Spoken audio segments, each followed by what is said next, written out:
Ассалаумағалейкум, арма ағайын. Қалдарыңыз қалай?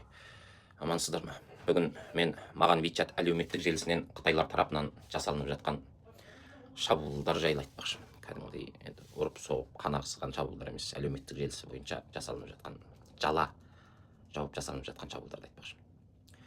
Бұлар мен туралы жала және өтірік айыптаулар таратып жатыр. Олар мені осылай қаралауда. Соны қазір сіздерге көрсетпекшімін. Скриншоттағаным бар. Міне көріп тұрғандарыңыздай мына жерде деп басталады.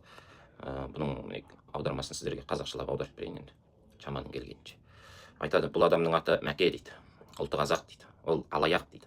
Ақша айырбастаймын деген желеумен ішкі Қытайдағы қытайларды алдап, шетелдегі Қытай қандастарының шоттары арқылы қаражат жымқырады дейді. Не дейді? Баршаңыз абай болыңыздар деген сияқты айтып отыр. Егер алданған болсаңыздар, менімен байланысыңыздар, ақпарат бергендерге сыйақы беріледі дейді. Мені бұлар осыған қарап Түркияда тұрғызғысы келмей жатыр деймін, Қазақстаннан таба алмай. Сосын мына астыңғы жақтан менің суреттерім, мен жайлы ақпарат жазылған. Сосын осы ақпаратты таратқан Қытайдың WeChat'ын тауып, өзіне жекесіне хабарластым, жаздым, жауап жоқ. Өзімнің қайда тұратынымды айтып бердім, кездесейік деп. Жоқ, бұлар ана қорқақ келеді емес пе? Тағы да жауап жоқ. Бауырлар, мен бұл жалаға үзілді кесілді қарсымын. Мен біреудің маған жапқан жаласына төзіп қарап отыра алмаймын. Менің арым таза, бұл шындықты айтып жүргенім үшін жасалып жатқан, әдейі ұйымдастырылған шабуыл ма деп білемін.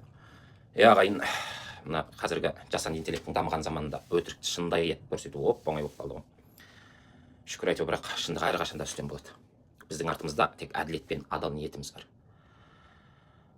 Құрметті қазақ халқы, біз шындықты айтуға қорықпаймыз. Әділет үшін бірге болайық, бірге күресейік.